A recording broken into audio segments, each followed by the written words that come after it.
call drops. You believe that kuch to karo, jab dekho call drop hote rahe. If that is what you feel, then we start this edition with a group of students, and one of them should be joining us live, who have perhaps now developed AI and software that could tackle call drops.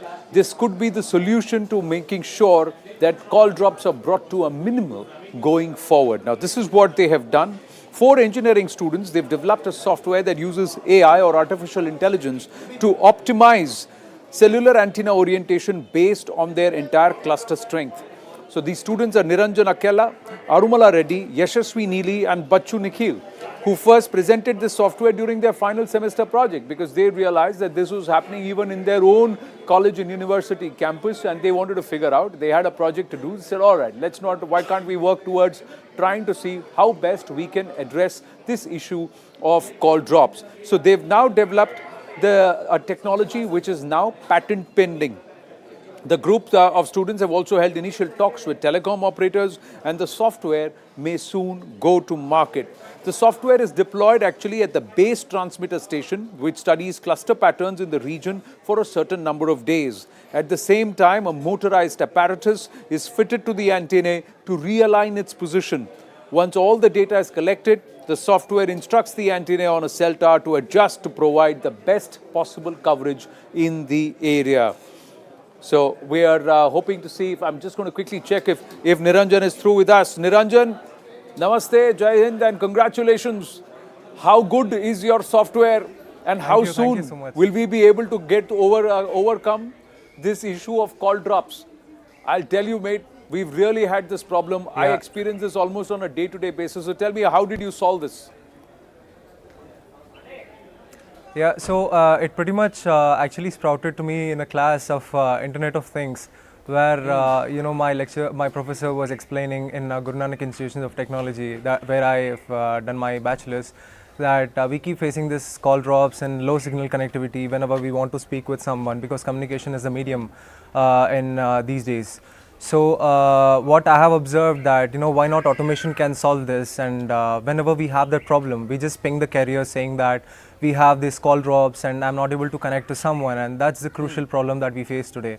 So as soon as the carrier receives this information, they just flag it and ping to the RF engineer and riggers who come up to the base station cell site, and then they climb up the tower to fix it. And I think that's a very backward way of solving things, because right now AI automation is the key of solving everything. And I thought, okay, why not just solve it? And I had my major project time at that time, because I was in my final year, and I took it up as a challenge. Everybody criticized it because it was quite uncertain whether I could do it or not, whether it was possible or not. But we have prototyped it, and it came out to be, it came out with flying colors, and we automated the complete process by taking every SIM into consideration as a vector point, and just applying some basic machine learning algorithms like Gaussian mixture-based models, and then we just got it and we formed the maximum cluster, and through that we are solving the problem of how each cluster needs to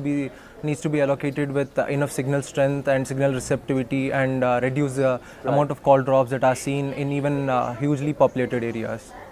Yeah. Now, but these call drops may vary based on the these call drops. Yeah, please complete. You have currently published. Yeah. Okay. So we have currently published the patent, and we are looking forward to some meaningful incubations where we can receive some funding, and we can have some potential markets that we hit soon into the market. And so you are scouting for business and scouting for takers. We are yet for examination. So you have prototyped it also, so you can display the product and see if it works or not. But my query to you is that there are different network operators. Have you seen a trend that call drop happens across network operators? Because some network operators claim lesser call drops or no call drops compared to others. So how is that linked to antenna and range and network? Because in a particular area like Delhi or in a particular region, there may be all network operators may have high frequency or range in a particular area, but one network there is call drop happens, the other network it doesn't happen. So have you been able to address that? We are currently only working at the base station level. We are looking at it mass scale. We haven't gone through each carrier because carriers are at different levels, and we are yet to deduce that problem and derive solutions for that.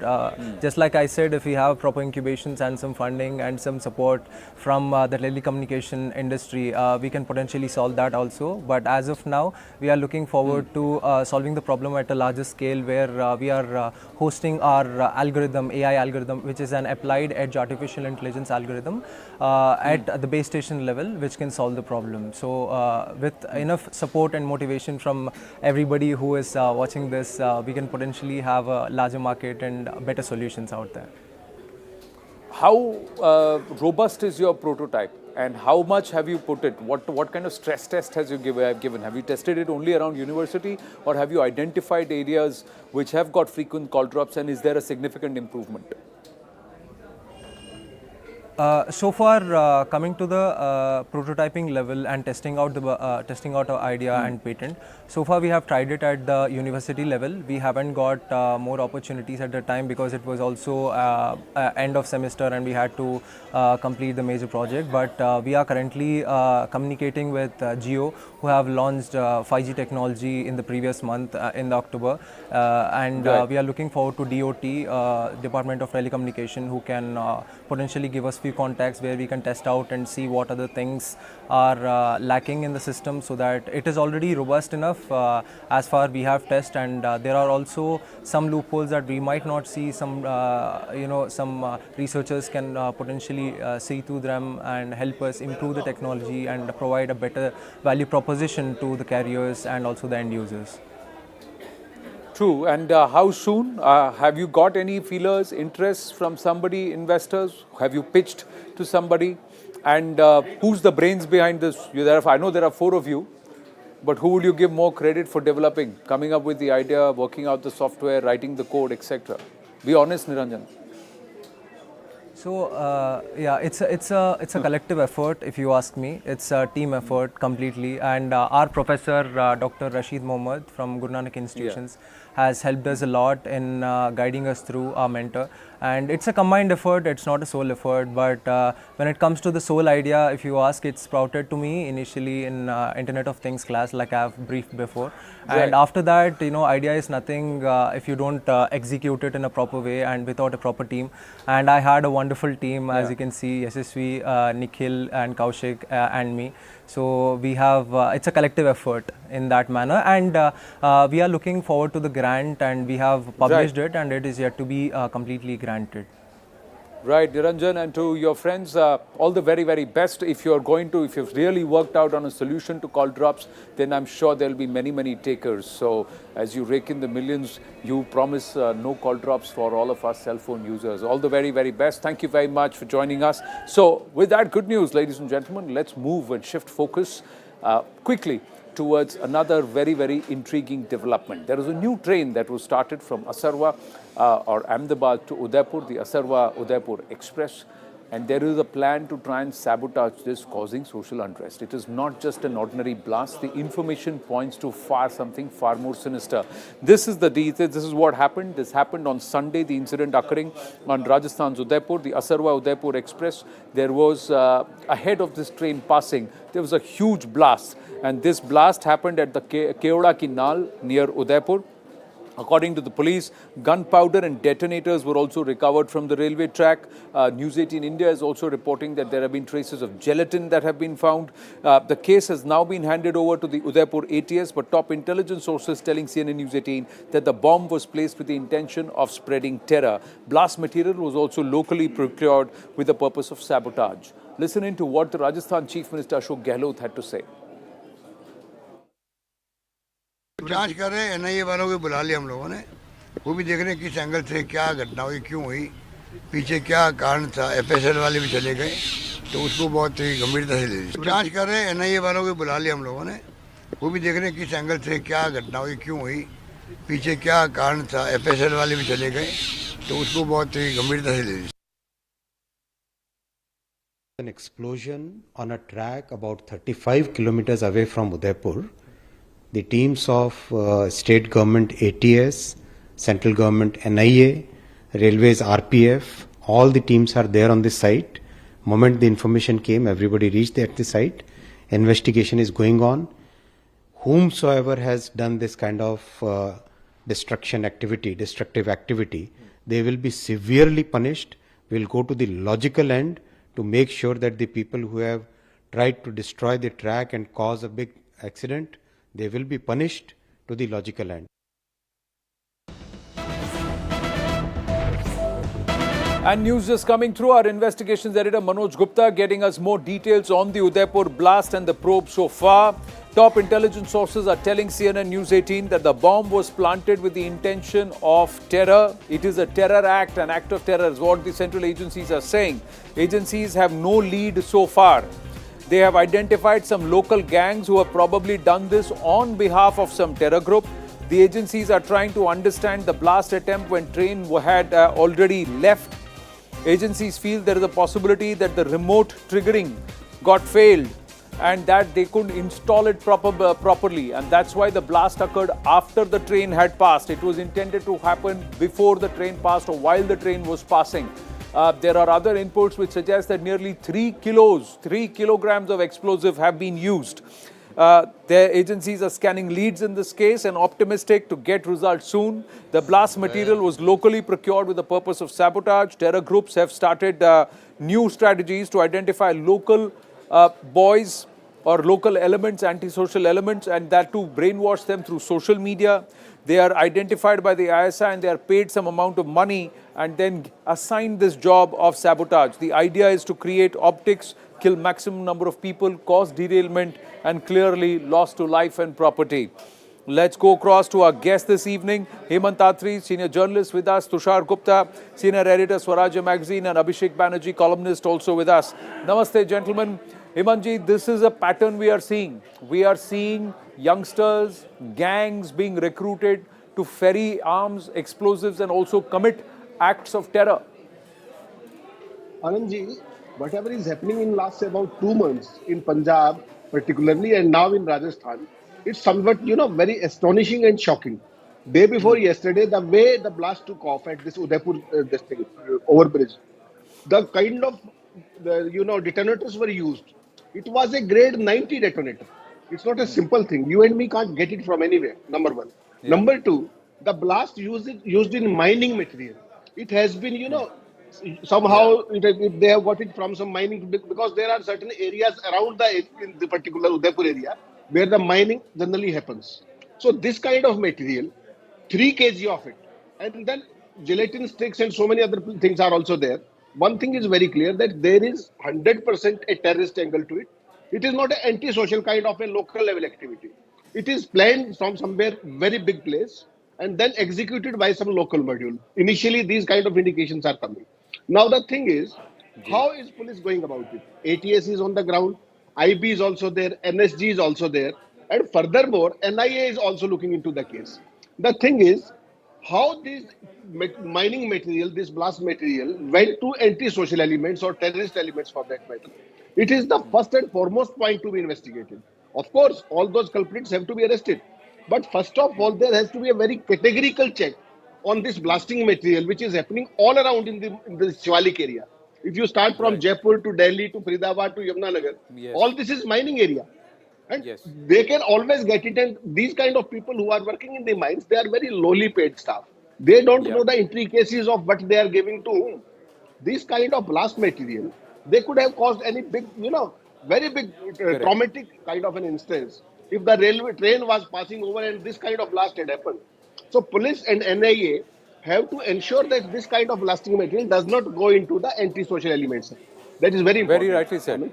Very rightly said. And in fact, Kapil, our News 18 India correspondent, had even reported that the extent or the intensity of the blast was so strong that houses, window panes were rattling and they heard it and they actually shook more than 1.5-2 kilometers away from this place of the blast. Tushar, that also points that there are elements who want to rake up trouble. They want to cause damage. Is this a new form of terror? Cause an accident which causes huge amounts of loss of life and property. Good evening, Anand. Firstly, I agree with what Mr. Atri is saying. This could have been far worse. This could have taken a lot of lives. They could have consumed a lot of innocent lives. This could have injured many people. This was supposed to be far worse than it ended up being. Anand, there are two aspects to this. One, these are lone wolf terror attacks, the ones we've been fearing, the ones we've been talking about since the entire discussion around PFI has started. Now the discussion is also involving local gangs. The idea is to not just rake up trouble, but also instill fear amongst the population. You get one radicalized gentleman or someone online or offline, get them to create blasts like this, get them the materials, get them the explosives, get them the ammunition, the weapons, whatever they need to, and carry out an attack. Out of 100 such attacks, if they carry out, even if they get one right, that's going to take a lot of toll on innocent lives. That is what worries me. That now we are entering a phase where there are organizations which are very cleverly backing these lone wolf terror attacks. Number two, Anand, the railway line in question was inaugurated just a few weeks back by the Prime Minister. This was a Yes. gift to the people of the region. And now what do we have? People blasting up the railway line. We saw this with Vande Bharat too. The new Vande Bharat was moving and people were building stones on it during the trial runs. I sense, Anand, there are not just people who want to rake up trouble. These are also enemies of development. They see some new development happening. They see some new project coming up. They see new infrastructure. They want to take it down. So we are fighting a very difficult battle here, where we're not only dealing with the enemies of development, we are now witnessing, or rather, we need to focus on the threat of lone wolf terror attacks. That is what we must worry about. The amount of radicalization, brainwashing that's happening using social media, and also commissioning of crimes, which is happening. Elements sitting abroad, outside the country, are able to get to local goons. Abhishek Banerjee, new pattern emerging. Yeah, so Anand, of course, I agree with Mr. Atri and Tushar. So one thing I just want to add is, as Tushar was talking about why this railway line is so significant, how can it even last till now? So now this new broad gauge line was opened, because of which the journey time was reduced from 10 hours to 5 hours. So this is a very, very significant development for the economy, for the people in that region. This route connecting Asarwar, which is a suburb of Ahmedabad, to Himmatnagar and all these places, the tribal regions. And clearly there are people who despise the fact that, some development is happening. Experienced terror organization. These could be self-radicalized individuals, which it's very difficult to detect. How are you even going to find out who is sitting on a computer or a smartphone and getting radicalized somewhere? How are we going to even trace them? And as Mr. Atri pointed out, I did not know this angle, that, you can get this explosive from mining. Yeah, that's a whole other angle. These self-radicalized people, how are we going to handle them? These gelatin sticks have usually used for mining, but they are very strongly apportioned, rationed, and also they're accounted for. So how did they get hand of it? This second one forward to even push it up the hills. Sometimes the train would just roll back because one engine could not pull it. That was the state of affairs, and it just did not change. And there was huge amount of resistance for it to be broad gauged. But Hemantji, coming back to this hiring of goons and commissioning goons to conduct an act, how planned was this? That they use that particular location, that area, from where the damage would have been maximum. The damage caused to the tracks itself shows. It's just perhaps the amount of training. They were perhaps a little raw, immature in trying to put this together. And let's say it is good fate and fortune that this blast has happened in the dead of the night when no train was passing. Anandji, this is something very, very serious and shocking, the way things are taking shape now. Kind of, trigger happy youngsters. The people who were arrested 2 days back by Delhi police in the Dera Premi case in Punjab, how old they were? They were just 14 years of age. 14 years. They don't know that they are not radicalized. They don't know what they are doing. They have been hired for two things: catch them young, they have energy, and then there is an element of outside. They are committing a crime while going on a single notice from abroad, Canada. Their message they got today, and tomorrow morning at 8:30, they got the operation done. Two of the youngsters. And there were 3 modules in that. 2 from Haryana and 1 from Punjab. Now, there is a new phenomena by saying so, but I want to connect, Anand, this is something very disturbing. What is happening is, all these people who are sitting outside, maybe Pakistan, maybe Canada, or for that matter, US, what they are doing? They are hiring the modules which are not from the same state, from the neighboring states. Suppose there has to be some crime to be committed in Udaipur. They will not hire some local person. They will just put somebody on task from Haryana, Punjab, or somewhere Western UP or somewhere of that area. So that the local police or the NIA, they will not have to spend 1 crore to 2 crore to hire somebody from that area. So that the area, the local police or the NIA, will not have to spend 1 crore to 2 crore to hire somebody from that area. So that the area, the local police or the NIA, will not have to spend 1 crore to 2 crore to hire somebody from that area. So that the area, the local police or the NIA They just go and get them tracked right away. Number one. Number two, though these people, though 14 years or youngsters or maybe 20 years, they don't Right. know the fallouts of the whole thing. These are Correct. open and blatant terrorist activities which the state government and state police and even NIA, it's very difficult to track because they don't have any crime history. There are no criminal antecedents. So the thing is, local police We, after we'll this, we'll come to there is one point. Punjab in just a bit. I want to stay focused on the Udaipur blast probe right now because of the inputs that we have. Tushar Gupta, one of the other aspects is who are these elements who may be antisocial, but they are local people. So they could have their own people traveling. They would have locals who will be traveling in these trains. How is it that they're okay for a few bucks, or are they so far gone by social media radicalization that they don't care who dies as long as people die? You are the people that belong to their regions, their cities, their villages, their districts. They don't care. They're so far gone. All they want to do is take that lone wolf tag. They want to take it. They want to claim it proudly. They want to carry out an attack. These were the kind of people that were seen in Europe also in the 2015, 16, 17, when the attacks became very infamous there. They were people who Yes. belonged to those cities. They had migrated there for a new life, Anand. Of all things, they had migrated from a war-torn state to a developed part of the world for a better life. Yeah. And there they were getting radicalized online, carrying out attacks against the very country, against the very people who had embraced them. This is how radicalization works. Today, someone sitting in Canada, someone sitting in Middle East, someone sitting anywhere can just push a few buttons, radicalize a 16-year-old, give them that, promise of a very holy life after whatever they do as a crime. And this is what they buy. It's not about the money. It's also about the ideology that is driving Right. people to embrace this. That is what worries me. And the problem is people are vulnerable. People are very vulnerable. They're not vulnerable Yes. because they need money. They're not vulnerable because they believe in something. They are just empty brains ready to be radicalized. That is what worries me a lot.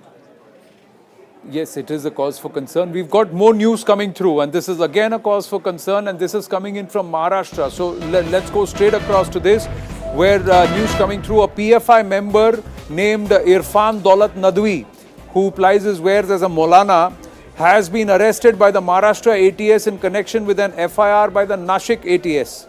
7 accused have been arrested so far.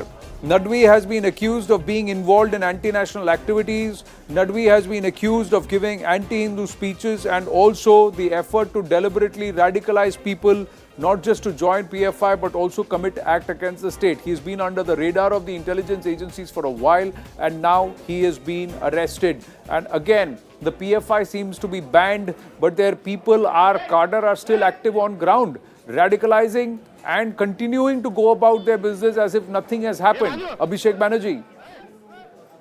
Yeah. So, as I said, this. What is the solution to this? We are all worried about this lone wolfie, and honestly, I hate to say, but we have to start using some form of AI to control what people see over the internet. I mean, maybe that is not a great solution. It's not very palatable to us to think about.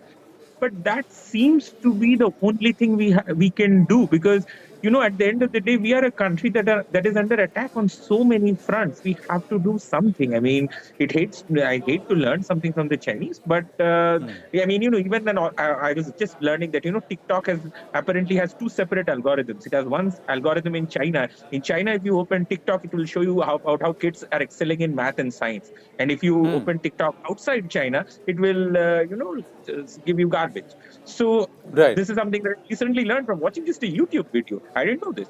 So we have to institute some form of AI that is, looking at what people are watching. We have to control it. There's really no other option. It's not great. Censorship is never a wonderful thing, but we have to protect ourselves. It's an information war, and during war, we have to take some measures. Should we actually be looking at what people are watching, Tushar Gupta, or should we turning around and say what people are putting out? What kind of content is being putting out? And if there is vitriol and bile which is being putting out, that should be shut down. The government has shut down a lot of YouTubers and channels, but they always mushroom. You can ban PFI, arrest about 200 of its members, but if it is an organization which is 15-20,000 strong across the country, if not more, then to be factored in whatever kind of literature they are allowing online. Then this is not a Punjab problem alone. This is not a PFI problem alone. It's also today the problem in Kashmir. Social media is being used to lure young people into drugs. So at some point, the role of the social media platforms, their accountability has also to be put in question. And however difficult argument Abhijit is making, he's absolutely right. At some point, we have to take a difficult decision as to how do we control this menace. Because in China, the government can get the likes of Apple to take down apps which they claim are anti-social, which are against the government. In India, however, we are just asking the social media companies to take action, have some safeguards, but nothing really happens. So if it can happen in one part of the world, why can't it happen in India? Abhijit is making a very difficult argument. Some might even question it, but he's making a very valid argument. The social media platforms hosting this radical literature are equally responsible. We might not have to put a watch on the entire population, but we need to watch out for some specific pages, some specific pockets where literature is originating. Now, the PFI is banned in India. Very simple example. The PFI has been banned, and rightfully so. Yet the cadre is active. Yet they're going on recruiting online, and this will go on till a certain extent. So where's the solution? At some point, the government has to explain the problem to the private companies operating in India, lay down the rules, lay down the regulations, and they have to be accountable as well. Hemantatri, you also agree that the government will now have to start monitoring what kind of content is being pushed into our country? Or they'll have to monitor what kind of content is being generated and who are generating this content and go after them? No, Anand, the issue is somewhat larger than that. See, all these Facebook pages, Twitter pages, all these criminals who are sitting abroad, they are operating. You imagine a crime is committed in some part of India, and within 5 minutes from that crime getting executed, you are getting somebody who is sitting in Canada or Australia or in Pakistan and who is taking the responsibility. How come this system is working? One. Two, their Facebook pages or so many other social platform networks, they are already working in their own names, and government is not able to stop that effectively. See, banning some organization like PFI is one part. Second part is to effectively close down all those financial aspects through which they get financed. One. Two, to stop that radicalization process in the most harsh and effective way. Two. And third, that these things don't happen in future. So there has to be such a precedent wherein a new person who is, ready to get radicalized or something like that, that he doesn't even dream of doing that. Three parts of it. Effectively closing down the Facebook pages or Twitter handles or whatever they are. This is only one point. Banning is only second point. Third and most effective is how to stop that menace to spread furthermore. And government has to take concrete actions with the help of intelligence agencies. And I am afraid I should say it or not, Anand. One thing is very clear, that day is not far away when the government of India or the state governments will have to operationalize a specific police force or a task force for all these social media platforms just to keep an eye. Otherwise, ours is such a large country. It's very difficult to stop these kind of activities. So, along with, intelligence agencies or anti-terrorist squads, I think there has to be a focused and specific wing in a police departments in all the states who can take care of this part of social media menace and radicalization through social media. If it is not today, it will come in a few months or maybe in a few years. Point is, how are they going to work a mechanism like that, Hemanji? Because Abhishek Banerjee, one of the aspects is you may know, intel agencies may know that someone is a highly radicalized element. Let's take the case of Mubin, who was in association with Azharuddin, who was involved in the Sri Lanka Easter bombings. But they were all operating in Tamil Nadu, they were all operating in Coimbatore. But the challenge for the agencies at that time is, just because you believe and you know that somebody is highly radicalized, you cannot put that person behind bars, because the court would look at them with leniency and go after the investigating agency, saying, what has this person done? He's not done any act against the state. He has not done anything illegal. You are just deciding this person is radicalized, but how are you going to prove it in court? And this is how this radicalization network continues. Yeah, I mean, this is a challenge all across the world. We just saw that in the US, the Biden administration created the Disinformation Governance Board, right? Where they were trying to understand who is spreading disinformation. Sweden, which is supposed to be, the king of civil liberties, they now have a board which looks into this kind of disinformation. So one thing I would say, so I'll just make 2 points. One is that if the West was facing a large-scale problem like this, they would do censorship. They always protect their interests. The second thing is, well, it's always a difficult call. So we have to get in touch with other intelligence agencies around the world. We have to learn from their tactics. We have to understand how did the FBI, in the 1960s and 70s, the FBI faced a very similar problem in the US with radical anti-war Yes. activists. How did they stop it? We have to learn from their techniques. Developing. Sensational news that's coming through on the killing of Pradeep Singh Kataria. So this is Punjab, a follower of the Dera Sacha Sauda and an accused in the 2015 Bargari sacrilege case in Faridkot. The Delhi Police Special Cell has cracked the case, and in an intel operation, 3 accused have been arrested from Patiala, who were among the 6 assailants who killed Pradeep Kataria by firing 60 bullets. 60 rounds they fired. The Special Cell team raided the area where they were nabbed at 3:30 a.m. So in the dead of the night, this happened in the wee hours. 4 of the assailants are from Haryana. 2 of them are Hemant Atri now joining us with more, and Tushar Gupta is also with us. Hemant Atri, 2 of these assailants, 2 of these people who shot are just 14 years old, and they are under the command of Goldi Barar. Yeah. Anandji, these people, actually in this particular case, there are 6 assailants. 3 have been arrested by Delhi police in an encounter in Patiala village, and all 3 belong to Haryana, and 2 of them are 14 years old. Now, these 2 chaps, these trigger-happy lads, that's what we call, or adolescents for that matter, 14 years of age, they were not trained anywhere. They were simply, during the Delhi police interrogation, they are simply trigger-happy. Just, they were basically lured into the thing to get a big name in criminal world of crime, number 1. Number 2, they were very fond of sophisticated weapons, and they got in touch with one of the modules which is already working, and who the criminal who absconded from Punjab police, custody, they were in his module. So in this particular case, there were 3 modules working, 1 from Punjab and 2 from Haryana. Only 3 have been arrested. There is 1 more fellow from Haryana who has to be arrested, and 2 local guys in Punjab. They were not assailants. They were basically providing them the recce and all those vital details to commit the crime. Now, in this particular case, the Haryana guys, the 4 of them, they were just given indication today evening, and yesterday morning they did it. This is what the Delhi police has established during the interrogation.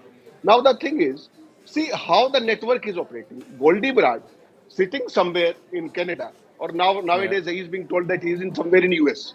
He calls somebody, and then he further appoints these 2 lads to get the crime committed. So this kind of aspect, this is all through internet calling. And it is very difficult for a state police to have all this paraphernalia to track these all issues. The criminals who are not having any antecedents to that extent. These are fresh boys. They are not trained. They are not radicalized. Just for the lure of money, inducement of money, and sophisticated weapons, they are doing it. Now, Punjab police, and particularly the intelligence of Punjab police, they have to understand one thing. First of all, they have to have a concrete, watertight case of intelligence in their particular state. Otherwise, Punjab being a border state, every day the weapons are coming through drones. Yesterday, what Mr. Bhagwant Mann did is something very interesting. Of course, all these licenses should be banned. He has stopped the weapon licenses for 3. It's 1. 2. All those licenses which are already given, weapon licenses, they will be fresh interrogated, no problem. Issue is something beyond that, Anand. Issue is that weapons are coming from across the border.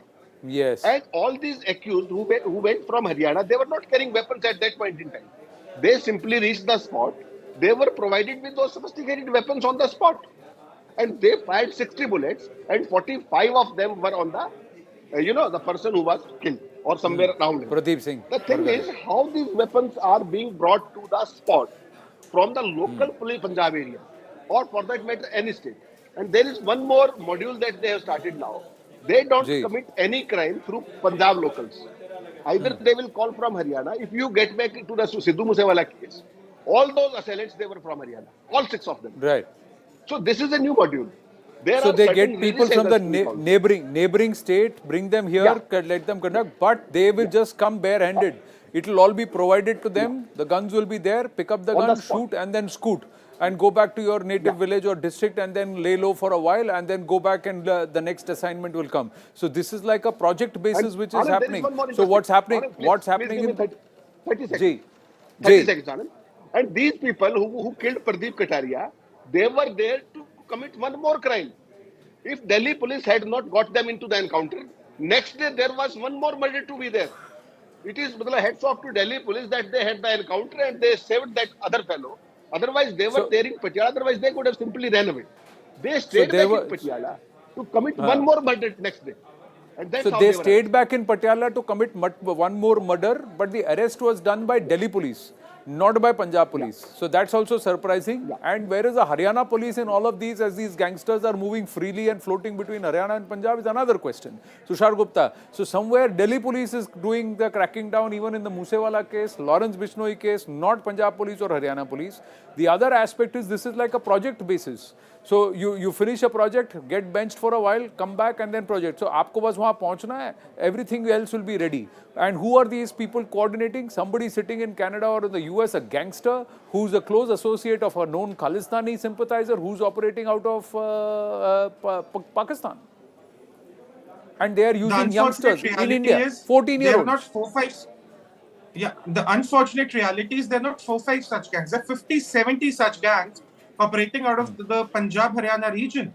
And today they are so inter-networked, interrelated. Even the Punjab police is confused in its local reporting as to how these gangs are connected to each other, how they work with each other. But the problem now is that there are people who are controlling them entirely from abroad. They might be associated with Khalistani sympathizer. They might be associated with people who are anti-India or with anti-Indian interests. Or worse, they might be people associated with the ISI.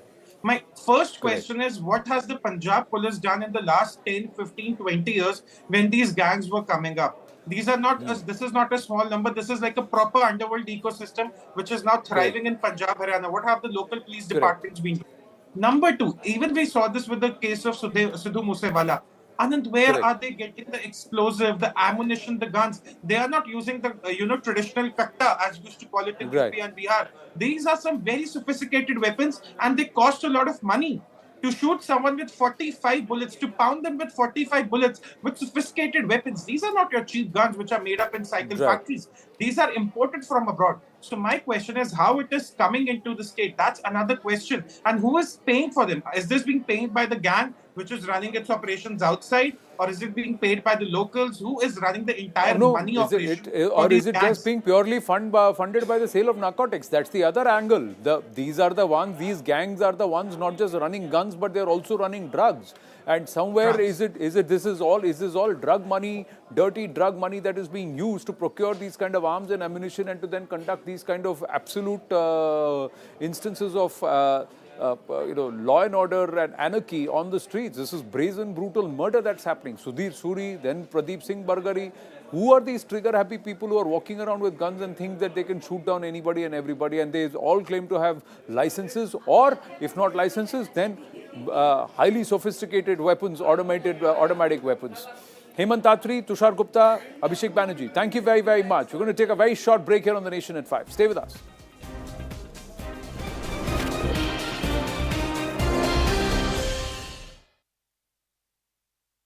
And Goa elections.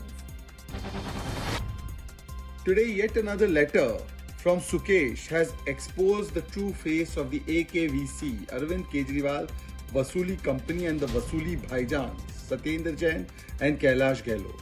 He must take the live lie detector test and prove to the world whether Sukesh is lying or whether AKVC and the Vasuli agents are lying.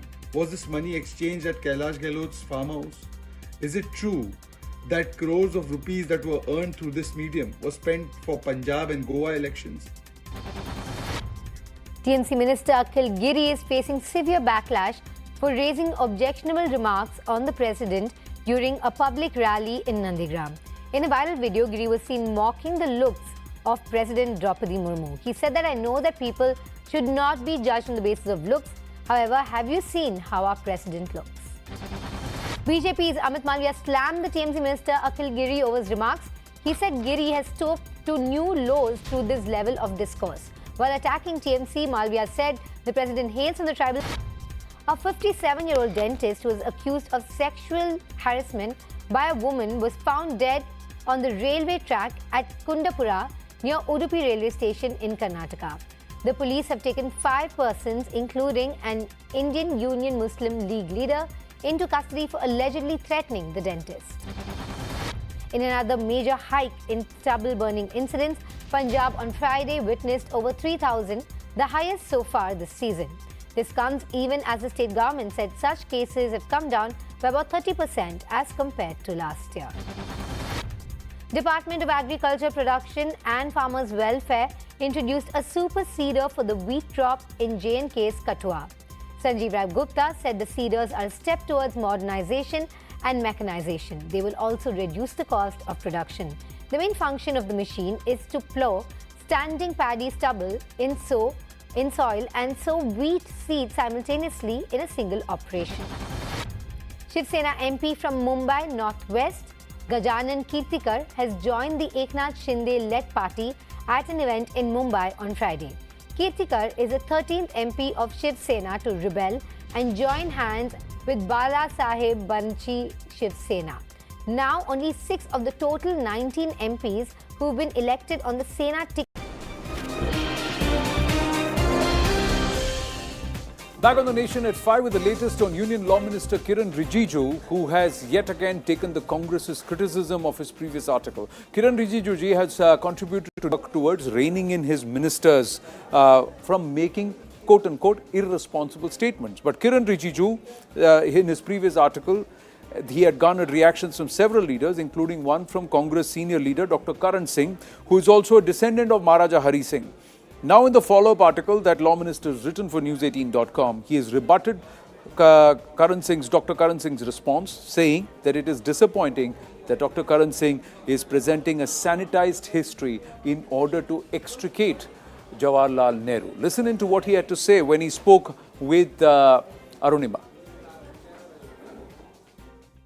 Once again, you've reiterated your first article for News18.com pointed out what you call 5 blunders of Pandit Nehru. Then Maharaja Hari Singh's successor, Dr. Karan Singh, wrote a rebuttal, so to say, and you have again countered him. What is the ground on which you're countering and calling these historic blunders of Pandit Nehru?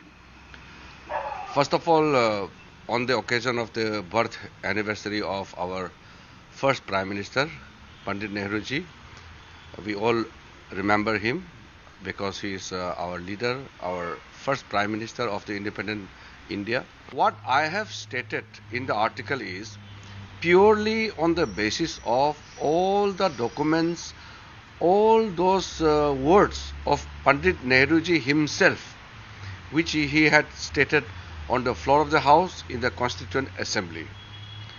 And there are corresponding letters also, which is part of the records. I don't understand why people are jumping into the matter or the issue without referring to the records. So when, as a law minister, I am a responsible person of the country, I have to speak on the basis of all the factual records which are already in the public domain. Secondly, I should not be trying to make any effort to change the course of the history by citing some kind of unsubstantiated facts. All the records clearly shows that Maharaja was in a difficult position because that time Kashmir was that he had stated that in the month of June itself and in July in 1947, before 15 August of 1947, Maharaja tried to join with Indian Union. He had approached, but it is Pandit Nehruji who constantly deterred actually, and he was referring to taking the views of the larger population of Kashmir, and more than that, he was more concerned about Sheikh Abdullah, who everybody knows the relationship between Pandit Nehruji and Sheikh Abdullah. So Nehruji's personal interest was to protect the interests of Sheikh Abdullah. Well, amidst this entire Destorian debate comes another strong observation by the Honorable Supreme Court, where a 2-judge bench has now demanded the centre's response on forceful and fraudulent conversions. That the judge The justices M.R. Shah and Justice Seema Kohli have turned around and asked the centre to respond on this issue, saying it's a very, very serious matter. The matter is now posted to the 28th of November. The court has said forceful conversions can result into becoming a national security matter or a national security issue. This was Justice M.R. Shah who made that comment. Ananya is with us. Ananya, so turn of events in court where the centre now has to respond on forceful conversions. So is it only forceful conversions or is it forceful and fraudulent conversions? Well, it's all including forceful and fraudulent conversions that the centre has to respond on. Strong comments coming in from the bench of Justice M.R. Shah and Justice Seema Kohli, clearly saying that's a very, very serious issue. In fact, when the Senior Standing Counsel for Central Government, Kanu Agarwal, was appearing, the Solicitor General was called in, seeing the seriousness of the matter, and then the centre has been asked to clear its stand. It's been said that it's a national security issue and the centre must look into it. Some guidelines should come in and the central government should actually come in and put the picture right, put its stand very correctly. November 28th is the next date of hearing when the matter would be heard again. It's a petition that's been filed by Advocate Ashwini Kumar Upadhyay on which the strong observations from the bench has come in, and we'll have to wait and watch for November 28th as to what happens with next. 28th of November, will the government take a position? Is it likely, or will they cite the Gujarat elections because the first phase of polling and the second phase of polling will happen? There is a model code of conduct, and what the centre has to say on forceful and fraudulent conversions could have a direct impact on Gujarat. Well, seeing the seriousness of the matter, the central government must and would definitely be responding to this at this point of time. Affidavit might come in from the central government or on the next date of hearing in case there is some kind of a seriousness involved, there's some consultation which is not yet complete by the central government, then it may seek some more time in order to file its response or to give out its stand. But then did the Solicitor General make this representation? Because of high youth unemployment, women, brave young people who serve in the Indian Defence Forces after the Agnipath scheme. No, Congress will we will have a strong and stable majority. They won't succeed here. Sukesh Chandrasekhar has penned a fresh letter against the Aam Aadmi Party. Sukesh in his letter said that he is ready for a polygraph test if both Kejriwal and Satinder Jain give their consent for the same. He further added that he has even arranged the PR for the Delhi government school story. As soon as Sukesh's letter came to light, BJP took a dig at AAP's Arvind Kejriwal. BJP spokesperson Shehzad Poonawalla called out Kejriwal and asked him to take a lie detector test in order to prove his innocence.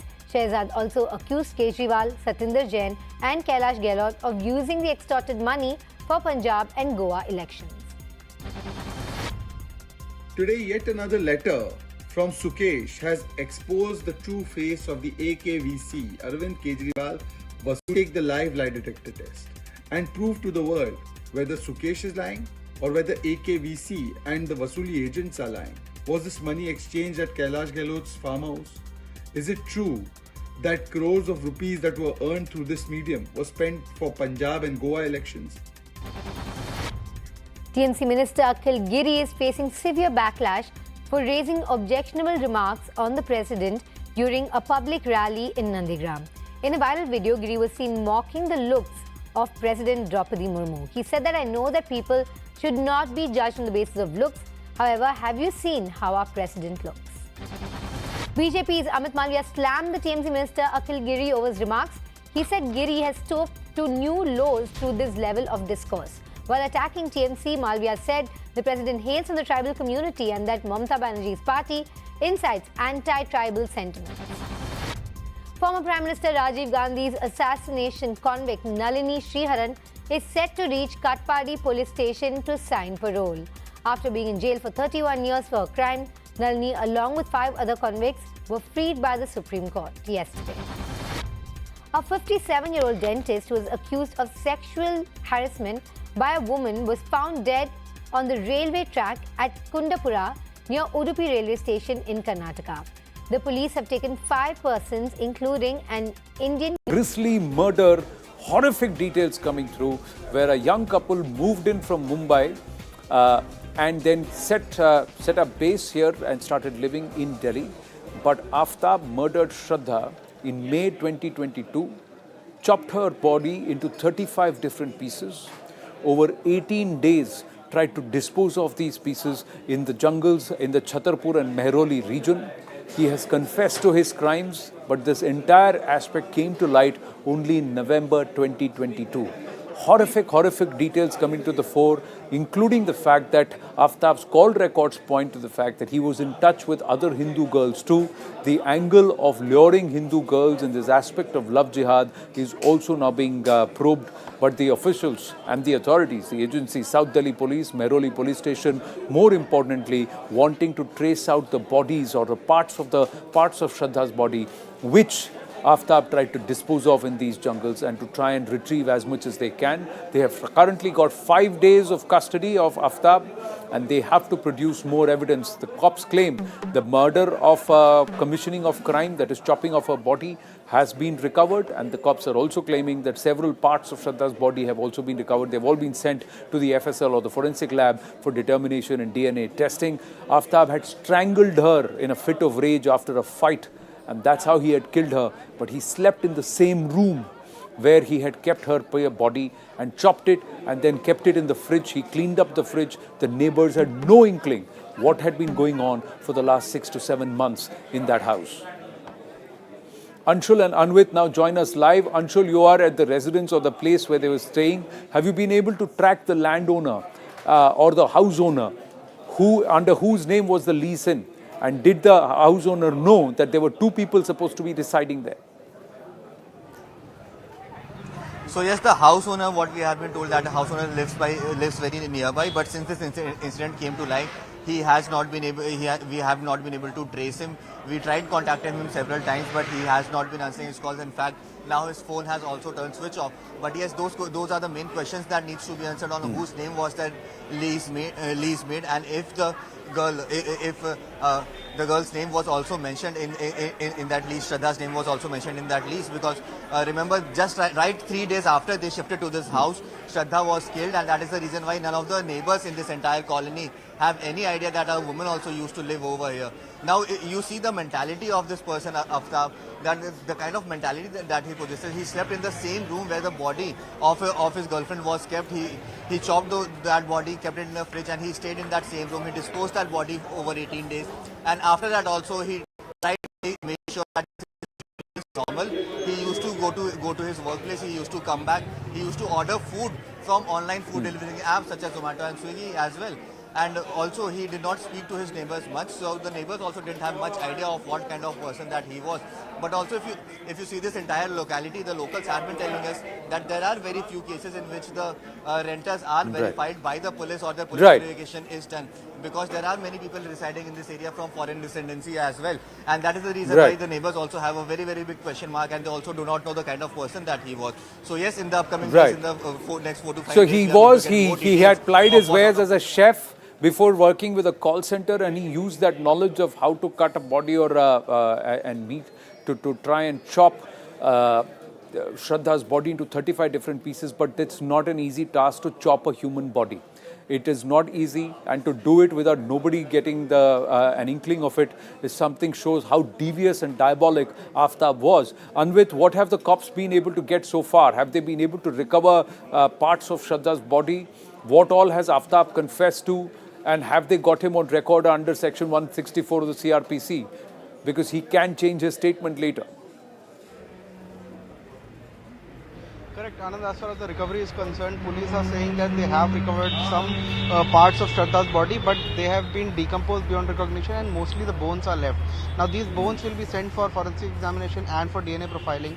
Sample of Shraddha's father has already been taken by the police, by the medical experts, and that sample will now be used for DNA profiling to identify whether these body parts are of Shraddha's or of somebody else, or this man is still trying to mislead the investigation.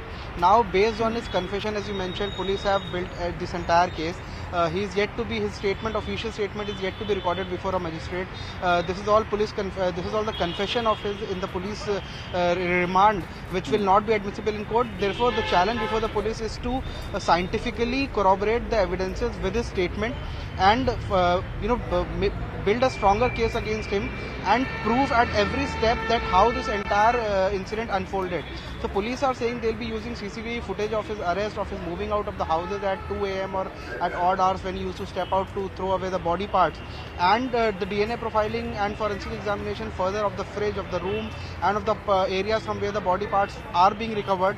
That will also be used to corroborate whatever he has told the police, and then a stronger case will be built, after which the police will file a charge sheet, because the offensive weapon is what we are learning has also been recovered. It is a saw that usually carpenters use, and he had gone out and bought that saw, and he had used a saw to chop the bodies off into 35 parts.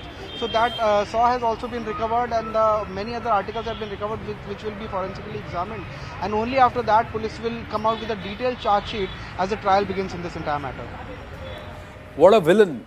How gruesome, how grisly. He goes out, buys a carpenter's saw, saws off his own partner who he has strangled to death, her body to 35 pieces, stores that in the fridge, cleans up the entire house, sleeps in that very room where her body parts are inside the fridge, and then over 18 days goes into the jungles to try and dispose them in the dead of the night at around 2 a.m. Ladies and gentlemen, that's the story of this gruesome, grisly murder. With that, we wind up this edition of The Nation at 5. Stay with us. Viewpoint with Zaka up next.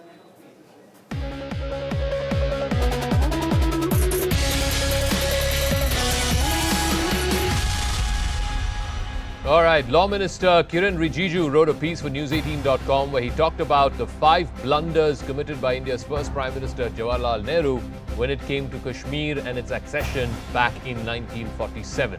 Today, he wrote a follow-up piece insisting that the then Maharaja Hari Singh was ready to join India even before the 26th of October 1947, which is when the instrument of accession was signed. In fact, Mr. Rijiju goes on to make the point that even before partition happened, even before India, as the birth anniversary of India's first Prime Minister.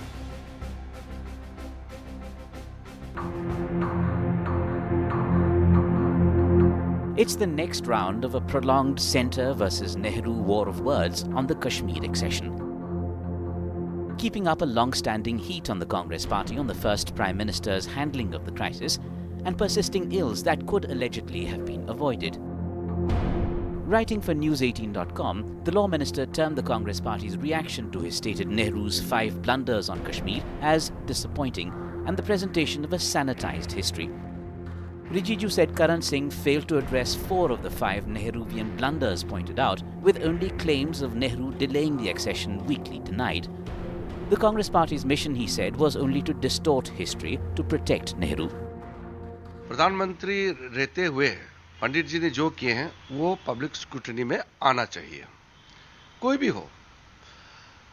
मैं सिर्फ इतना कहना चाहता हूं कि जो इतिहास है, इतिहास को कभी बदलना नहीं चाहिए और इतिहास को गलत तरीके से पेश नहीं करना चाहिए। लेकिन नेहरू जी ने ही कहा कि जल्दबाज नहीं होना चाहिए और कश्मीर के बाकी जो मेजॉरिटी मुस्लिम है उनसे पूछना चाहिए और खास तौर पर शेख अब्दुल्ला से बातचीत करके उनका इंटरेस्ट को ध्यान में रखते हुए ही विलय का बात करना चाहिए।